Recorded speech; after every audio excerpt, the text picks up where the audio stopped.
Oyoya, bienvenue sur cette nouvelle vidéo. Comme vous avez pu voir sur le titre de la vidéo, je vais vous expliquer comment est-ce que le T3 peut vous faire devenir millionnaire, ou du moins assez riche pour pouvoir vous payer un jeton. Si vous avez fait les quêtes pour débloquer l'ancien Naxxramas, quand je dis l'ancien Naxxramas, c'est le Naxxramas qui vous permet de drop des pierres du fléau de corrupteur, mais aussi des ferrailles marquées par la guerre. Bon, si vous l'avez débloqué, vous comprenez donc de quoi je veux parler. Si vous ne l'avez pas débloqué, je vous mets le lien de Blizz Spirit qui vous explique comment le débloquer. Je le mettrai dans la description de la vidéo. Donc, je vais vous expliquer comment est-ce que vous pouvez vous faire le maximum de gold avec, déjà dans un premier temps, Naxxramas, qui est, on va dire, la partie principale pour pouvoir débloquer le T3 et certaines compositions qui peuvent se drop. Je m'explique. Sur Naxxramas, on peut donc du coup avoir, on a dans Naxxramas les 4 ailes. On a donc du coup l'aile du quartier militaire, quartier des arachnides et les autres dont j'ai pas le nom. Voilà, j'ai pas du tout les noms, je les connais pas par cœur. Mais on va se balader dans Extramas pour tuer tous les ZAD, parce que tous les ZAD hors boss peuvent drop des ferrailles marquées par la guerre qui peuvent se drop à 119. Entre 100 et 200 gold, on va dire, c'est à peu près les prix dans lesquels je peux les vendre. Donc on va arrondir à 150 gold unité. Mais aussi on peut drop des runes de givre qui peuvent se vendre à 50 gold unité qui sont planquées un peu partout sur les murs comme vous pouvez voir ici, que je viens de loot. Mais aussi à chaque fois qu'on va tuer des boss, on va avoir des pierres du fléau de corrupteur. D'ailleurs, petite erreur de ma part, les ferrailles marquées par la guerre, dans cette zone là, les loots, enfin les ZAD ne droppent rien. Donc on est sur la partie en bas à droite euh, des ZAD, pardon. Donc ça ne les loot pas. Donc là j'ai tué Reb, et on a, on va dire, des pierres de fléau de corrupteur. À quoi est-ce que ça peut bien nous servir? Eh bien ça peut nous servir justement pour le T3. Une fois que vous avez fait toutes les quêtes, vous allez avoir, on va dire, le petit gobelin ici qui est avec le T3 War et le tabard de givre. Et qui va nous donner, on va dire, certaines quêtes. Il va nous demander d'échanger certaines pierres du fléau de corrupteur contre, on va dire, de la monnaie d'échange de la mort. Cette monnaie d'échange de la mort, donc quand on lui parle, on peut directement voir tout ça, et on peut avoir certaines pièces qui peut, on va dire, révéler une pièce aléatoire du royaume de Kalimdor ou du royaume de l'Est. Ça peut être, donc du coup, cataclysme, et ça peut être aussi normal. Ça peut être surtout très intéressant. Enfin, dans Cataclysme, d'ailleurs, je suis pas sûr de l'information. Je vous laisserai me corriger dans les commentaires. Mais donc, si on en a 3, donc ce que je vais faire, c'est que comme j'en ai buté 3 boss, on va le faire directement. J'en ai eu 3, et j'ai envie d'aller voir les épaulettes, on va dire. Donc, hop, je le prends. Bon, là, pas de bol. J'ai eu des épaulettes de merde. Ils peuvent se vendre à 250 gold, mais je peux voir que ça se vend pas du tout. Grâce à TSM, bon, bah forcément, on va dire que je vais revendre. L'avantage de Naxxramas, c'est qu'on peut aussi voir qu'il y a certaines transmos qui peuvent se vendre. Donc on va dire ça peut rajouter, on va dire, du bonus loot à ce que vous faites. Voilà à quoi peut servir Naxxramas. Mais il n'y a pas que ça. Lorsque vous avez débloqué Naxxramas, vous avez un petit TP ici qui permet de vous TP vers les Maltaires de l'Est. L'avantage c'est de le prendre pour vous TP, on va dire, juste ici, proche de Stratholm. Parce que oui, Stratholm va être un élément très important pour notre farm. Je vous explique. Dans Stratholm, on peut drop ce qu'on appelle des orbes de piété. Les orbes de piété, c'est une compo qui est nécessaire justement au craft du T3. Donc forcément, qu'est-ce qu'on va vouloir faire? On va vouloir aller à Naxxramas. Je vous mettrai une de mes vidéos en description, pareil pour Naxxramas, pour vous expliquer qu'est-ce qu'on fait et comment est-ce qu'on peut le vendre. Oh, petit LQE, plutôt sympa. L'avantage de Stratholm, c'est qu'il y a énormément d'AD. L'avantage des AD, c'est comme vous pouvez le voir, c'est qu'il y a pas mal de loot, mais aussi pas mal de LQE. Bon, en l'occurrence, là j'ai drop un petit LQE merdique parce que c'est un trinket, donc je sais que ça va pas se vendre. Donc moi mon but ça va être de tuer toute la partie, on va dire, morte vivante de Stratholm pour aller directement à l'endroit qui va nous intéresser, c'est-à-dire derrière les grilles là. Hop, on va tuer Timmy. Pour vous montrer que les boss aussi de ce raid peuvent nous drop des pierres du fléau d'Overhisser. Vous vous rappelez tout à l'heure, je vous avais montré lorsqu'on tuait des ZAD, on pouvait, enfin, quand on tuait des boss, on pouvait avoir une espèce de monnaie qu'on pouvait redonner aux petits gnomes pour avoir ensuite une autre monnaie pour pouvoir acheter les pièces qui peuvent nous donner des items qui peuvent se vendre à plus de 60K, ce qu'on appelle une pièce de la croisade déplorée. Et c'est leur nom, c'est croisade déplorée. Je vous montrerai ça en fin de vidéo, plutôt vers la fin. Une fois que j'aurai fini ce run pour vous montrer voilà, ce qu'on peut drop des orbes de piété. Les orbes de piété, c'est des compos qui peuvent vendre justement pour le T3. Bon, là c'est en baisse, j'arrivais à les vendre à 250 PO unité, mais là c'est pas mal de personnes qui ont undercut et maintenant c'est à 30 gold unité. Je pense que vous pouvez le voir ici sur mon récap de TSM que j'en ai vendu plus de 1258 à des prix 474 gold, 153 gold, bon les moins chers 28 gold, mais que ça peut quand même, on va dire, vous rapporter de l'argent. Donc ça peut être très important. Vous pouvez aussi tuer toute cette partie-là, c'est-à-dire pour augmenter vos chances. Mais moi, ce qui va m'intéresser, c'est vous montrer que même si vous n'avez pas de chance lorsque vous tuez tous ces ADC, il y a quand même un boss qui drop les orbes de piété à 100%. Et c'est ce que je vais vous amener faire. Enfin, c'est ce que je vais vous montrer du moins. Hop. Et ce boss, c'est celui qui est juste avant Balnazar. Donc juste ici, vous voyez Balnazar. Et bien juste ici, vous avez l'instructeur Galford. Il lui a 100% de chance de drop une orbe de piété. Au moins, vous êtes sûr d'en avoir au moins une par run.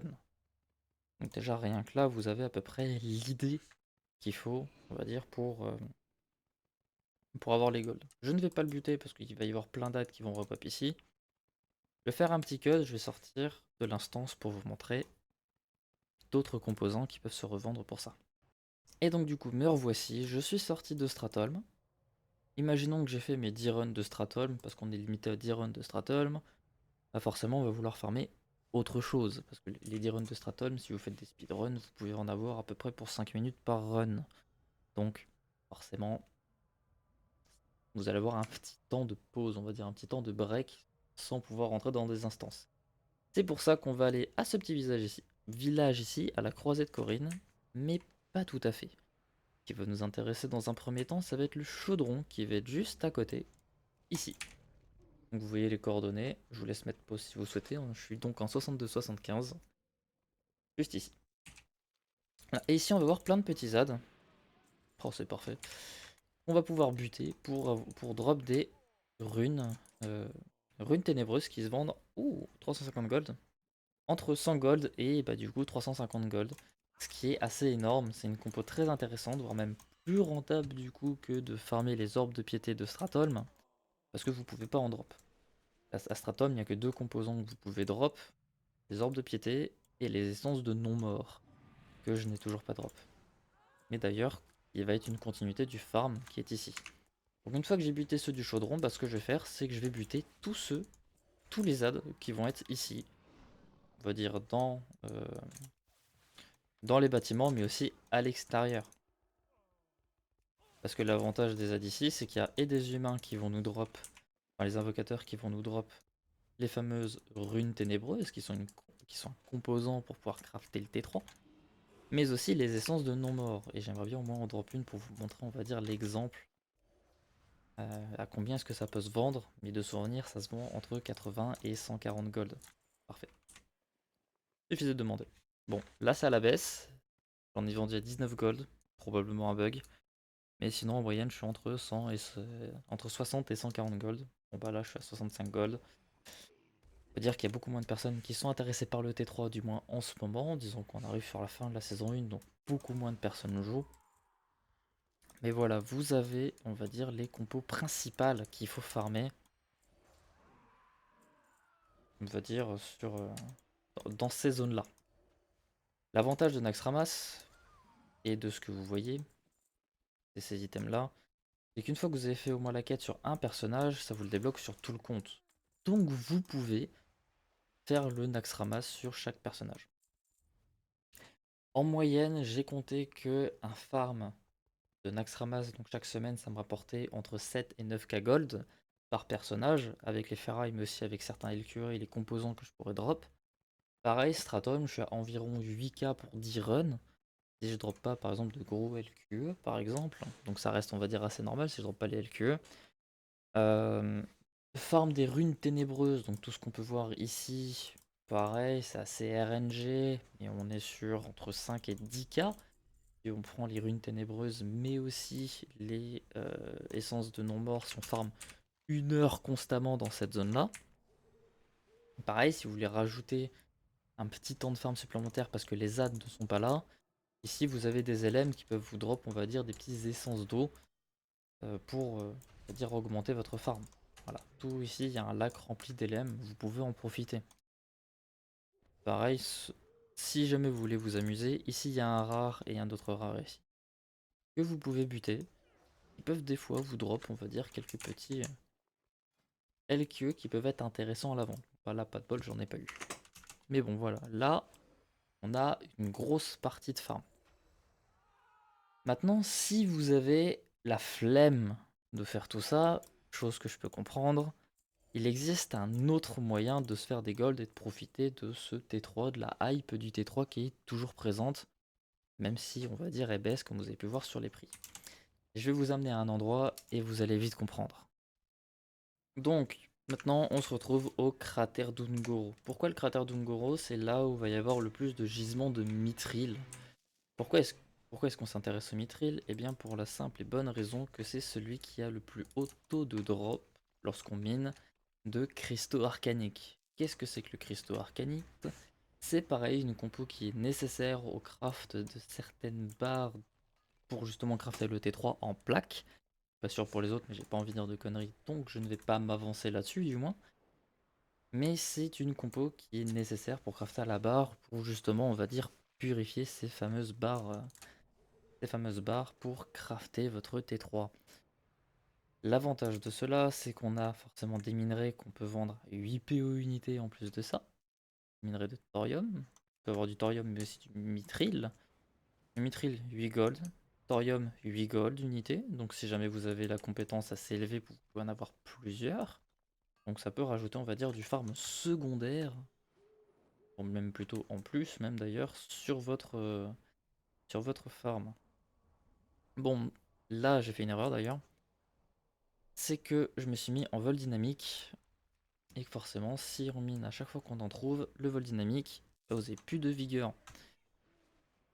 Donc forcément, ça va poser problème sur la vigueur et sur le farm. Donc je vous conseille de vous mettre, on va dire, en vol normal pour ce genre de farm. Donc là, on va miner. On peut aussi avoir, on va dire, des petits émeraudes, mais c'est pas ce qui nous intéresse. Nous, ce qui nous intéresse, ça va être les cristaux arcanités. J'aimerais bien au moins en drop un pour vous montrer, on va dire, ce farm. Je vais faire un cut, je vais faire un tour et je reviens. J'en profite d'ailleurs pour vous reprendre à ce moment-là, c'est que de temps en temps, vous pouvez drop des gisements de vrai argent. Le gisement de vrai argent est aussi utilisé pour faire les barres de vrai argent qui peuvent justement se revendre, on va dire, à plus de 50 gold d'unité. Bon là, on est sur le minerai, on est à 1 gold. Et au moment où je l'ai fait tout à l'heure, on était à 50 gold d'unité pour la barre. Voilà, ça peut toujours être intéressant. C'est une de coupons qui est aussi utilisée pour la partie plaque du T3, tout comme les cristaux arcanites d'ailleurs que je n'ai toujours pas drop, hein. Hélas, des fois ça m'arrive de pas avoir de chance. Ça peut arriver à tout le monde. J'aimerais bien, on va dire, en drop 1 avant la fin de mon tour, parce que d'habitude j'arrive à en avoir 2, 3 à chaque fois que je fais tout le tour de la zone, parce que mon but c'est vraiment de faire tout le tour comme ça. Et là j'en ai toujours pas eu. C'est dommage, j'ai pas de chance. Quel dommage. Je vous reprends. Du coup, dès que j'en ai au moins drop 1 pour vous montrer. Parfait. Bon, j'ai fait du tri dans mon sac et je viens tout juste d'en drop 1 à l'instant. Bon, hop, juste pour vous montrer que j'en ai drop 1 à l'instant. Faut que je retire ça. Hop. Vous pouvez voir que j'en ai drop 1 et ça se vend 138 gold, ce qui est quand même assez énorme, on va dire. Euh, pour un composant, c'est d'ailleurs un des composants de, on va dire un drop de minerai qui est le plus rentable. Bon bah tiens, j'en drop un deuxième pile dans la foulée, c'est parfait. Voilà, des fois ça m'arrive en fait d'avoir un petit peu de chance. Mais bon, voilà. Et un des minerais, on va dire, qui se vend le plus cher sur, comment dire, sur Vanilla. C'est un des plus gros. Et d'ailleurs, c'est pour ça qu'on en profite, parce que forcément, le T3 à la base, c'est Vanilla. C'est un raid qui est sorti après AQ. Bref, ça c'était pour la petite partie histoire. Donc voilà, là vous avez, on va dire, les compos principales qu'il faut pour, pour le T3. Donc, maintenant, je vais vous montrer comment est-ce qu'on peut, à quoi servent ces compos principalement. Et ben, je vais me connecter sur un de mes personnages qui a justement débloqué les plans. D'ailleurs, les plans qu'on peut acheter avec les récompenses qu'on peut avoir dans Naxxramas quand on tue des boss lorsqu'on échange la monnaie. Pour 12 de cette monnaie, on peut acheter un plan qui nous permet justement de le crafter. Cependant, pour ce plat, il nous faut donc du coup le haut fait. La mort vous va si bien, je crois. Obtenir n'importe quelle classe de Naxxramas. Quel set de classe de Naxxramas. Donc c'est-à-dire avoir un set complet. Je vais vous montrer ça tout de suite. Donc là, on se retrouve directement sur mon warrior qui a la compétence 300 sur classique pour justement crafter le fameux métal de non-mort. Le fameux métal de non-mort, c'est répare une pièce d'équipement de la croisade déplorée avec des matériaux corrompus qui lui rend une partie de sa splendeur du passé. C'est-à-dire ce genre de pièce là. Voilà. Là, on est le war avec, enfin là c'est ma war avec le T3 complet, donc le set de Naxxramas qu'on ne peut plus avoir. Donc, qu'est-ce qu'il faut pour crafter ça? Vous allez me dire, ouais, c'est le décor amassé, à quoi ça sert? En fait, on peut nous faire des commandes d'artisanat pour les revendre. Si jamais il y a des personnes qui ont les compos et qui vous les donnent, vous pouvez aussi les revendre en faisant une commande. Mais vous pouvez aussi faire une annonce comme quoi vous avez tous les composants ici et que vous pouvez le crafter selon les personnes. Et là, après, c'est à vous de vous faire le prix que vous voulez pour leur revendre. Très utile sur certains gros serveurs et certaines personnes qui veulent le T3. Donc ça, c'est les compos. Ça, c'est une des 4 compos parce qu'il y en a un pour la plaque, un pour la maille, un pour le cuir et un pour le tissu.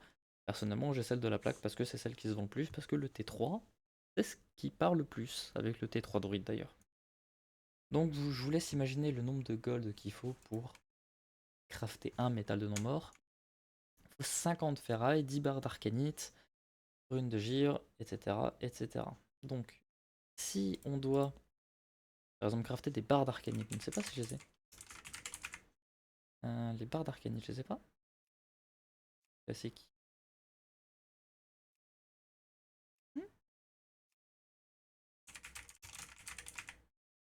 Je les ai pas apparemment.